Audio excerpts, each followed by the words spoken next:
Hey guys, how are you guys doing? I know I, for one, am like really, really tired.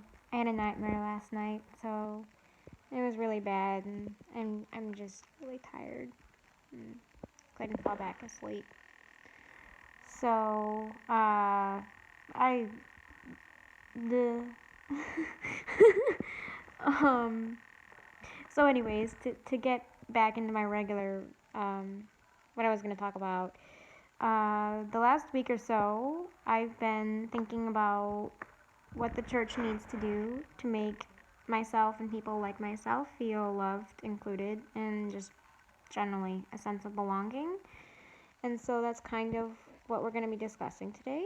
Um, by the way, before I really jump into this, did you guys like last week's video titled Something Different?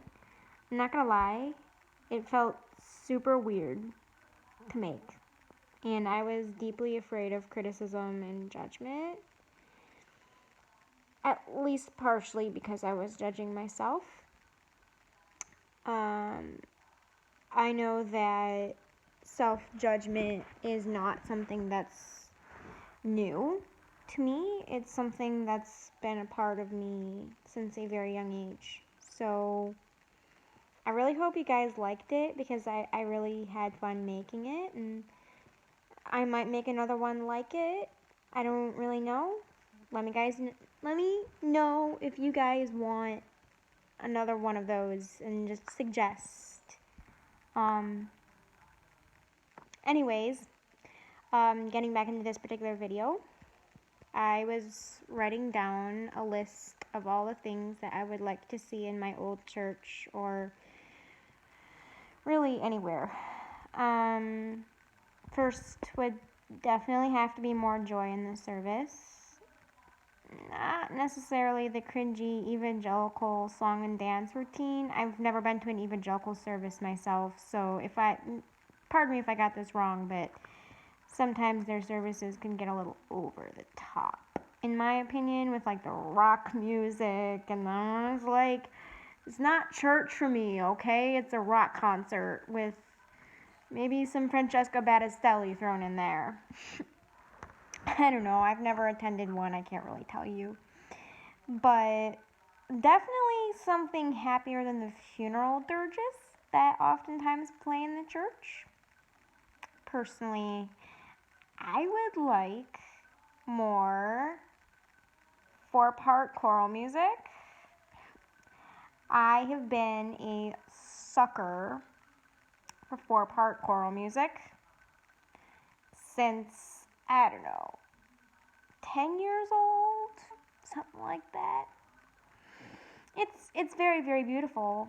I'm not gonna lie. That's one of the things that I love most about traditional Catholicism. Um, is their music.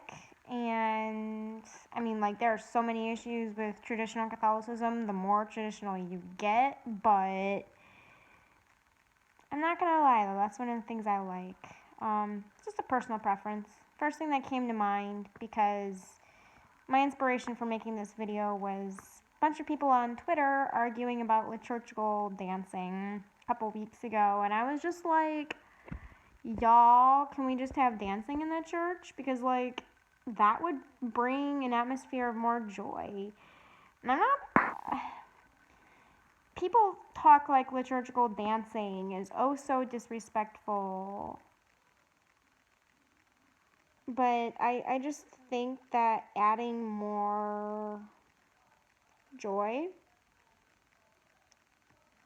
to the service, I'm biased because I'm a dancer myself, but I would love to be able to express my love for dance to Jesus and to God.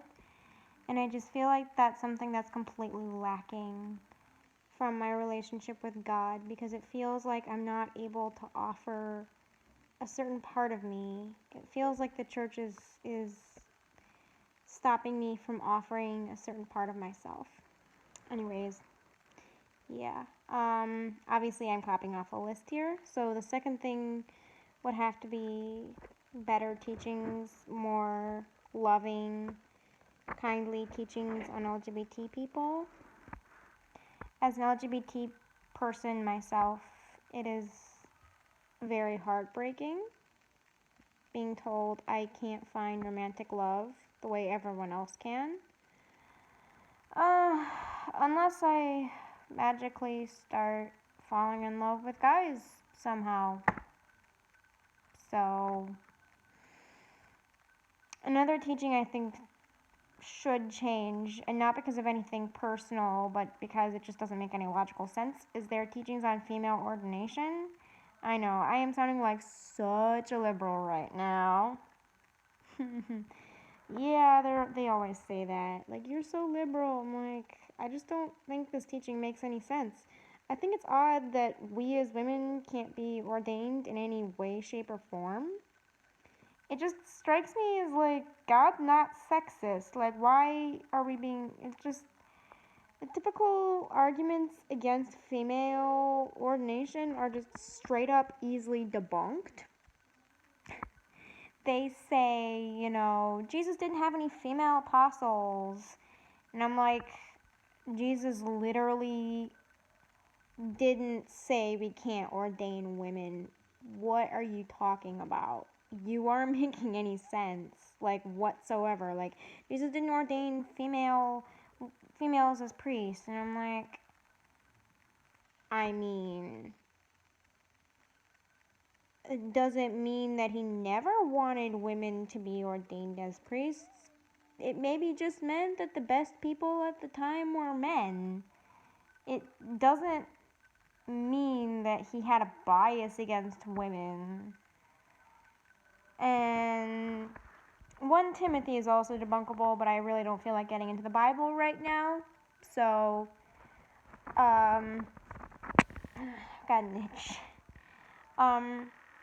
This is also very much an extension of the above, but I would just generally like less sexism and homophobia in the church. As a lesbian myself, it's downright hurtful. It definitely doesn't make me feel loved.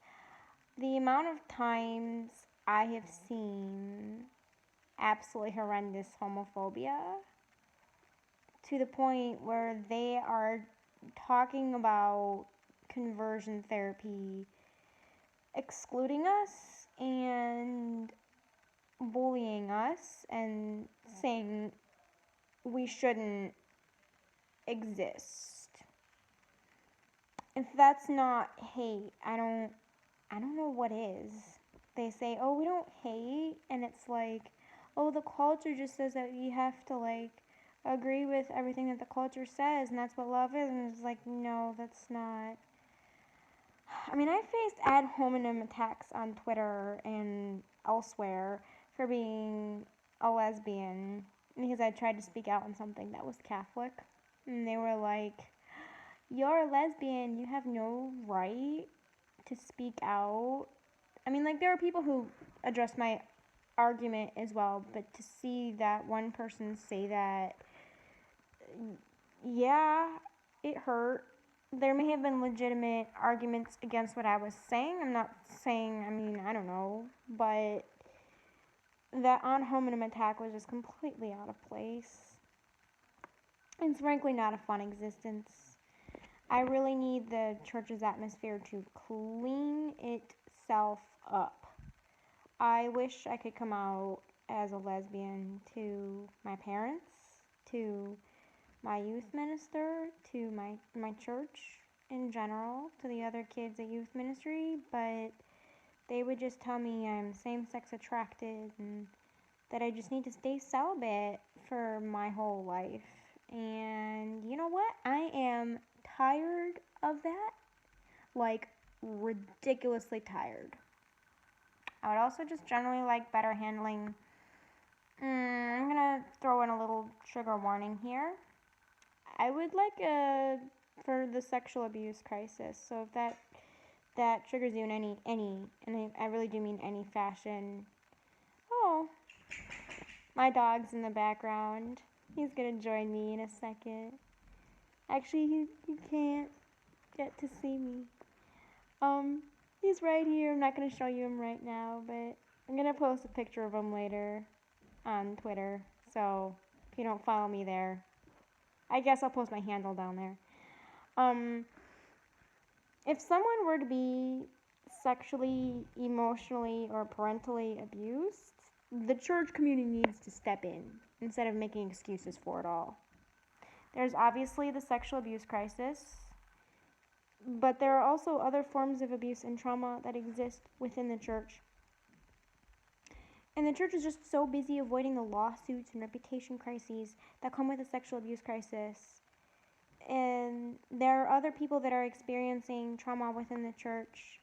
And I mean, honestly, the way they addressed the sexual abuse crisis was not good to begin with. And then you can't even begin to see where they've gone in other crises.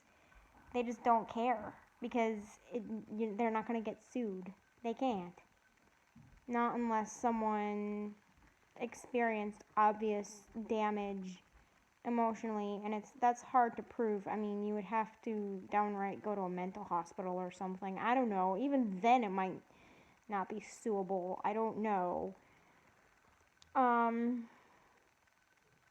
mean, there are other people who are experiencing trauma within the church, and they just don't care. I wish the church tried to protect me from the trauma I'm experiencing, but the truth is they're so wrapped up in their little system to worry about individuals.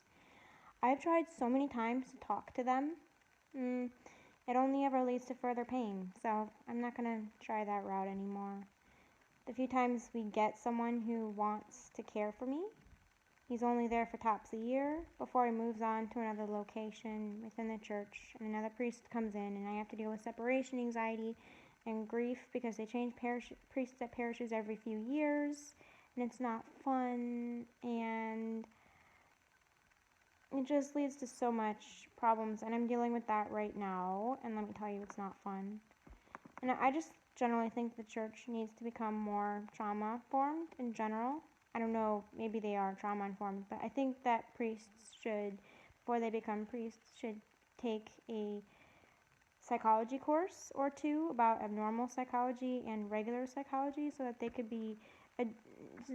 could know when to send someone to a counselor, so that they could learn to recognize when someone is dealing with a mental illness in comparison to, I mean, they already do trainings on sexual abuse and whatnot. They could add on how to recognize trauma and how to recognize all that stuff.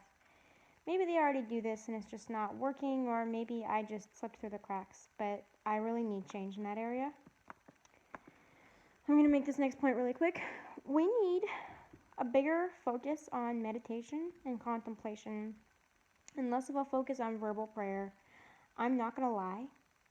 The focus on verbal prayer is exhausting to me. Verbal prayer is just like saying Hail Marys or Our Fathers or saying the same words over and over and over again, and quite frankly, that gets tiring. And it's also saying other prayers over and over and over again, and you know what? Sometimes we need to pray from the heart, but the people at my church have a tendency to be completely all over things like the rosary, and it's just kind of, you know what? I think we need more time for silence in our church, because that's how relationships with God grow, is through silence. And the church, for some reason, doesn't. I'm sure I'm like 100% certain there are places, because I've seen them, but like I was never lucky enough to be born in a area that does that. So I'm gonna stop here because this video is getting ridiculously long. I actually had more to the list, but that was the most pertinent stuff to this channel in general. And so I'm actually going to make a video next week, probably about the sexual abuse crisis. So that'll have a big fat trigger warning attached to it, and obviously I have my own feelings about it. I was never involved in it, thank God, because I can't even imagine but I don't really think that video would be for sexual abuse victims, like, at all. So, I might censor myself, like, a lot, because, I mean, I don't know. So, I'll make a part 2 next week, or 2 weeks from now. I don't know when I'm post again. That'll come out sometime within the next month. So, love you guys. Thanks for watching. Peace.